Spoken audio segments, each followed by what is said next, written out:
मित्रांनो बघा ना, विज्ञान एवढं प्रगत झालं तरी माणूस म्हणतो माझ्याकडे वेळ नाही. 10-12 तासांचा प्रवास अवघ्या आता 3-4 तासांवर आला तरी माणूस म्हणतो माझ्याकडे वेळ नाही.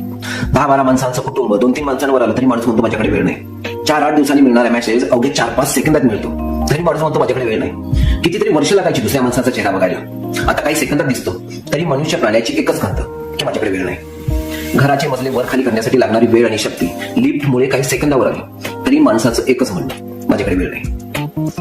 तासनतास बँकेच्या काउंटरवर वेळ घालवणारा माणूस आता काही सेकंदातच घर बसल्या व्यवहार करतोय तरी म्हणतो माझ्याकडे वेळ नाही. आरोग्य तपासण्यासाठी काही आठवड्यांचा वेळ लागायचा, तोही येऊन आता काही तासांवर थांबले तरी माणसाची एकच तक्रार, वेळ नाही.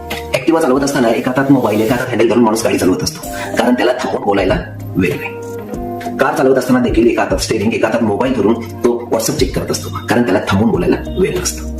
ट्रॅफिक जाम झाल्यावर सुद्धा 1-2 तिसरी लाईन बनवून तो पुढे निघून जातो कारण त्याला सिग्नल चालू होईपर्यंत थांबायला वेळ नसतो.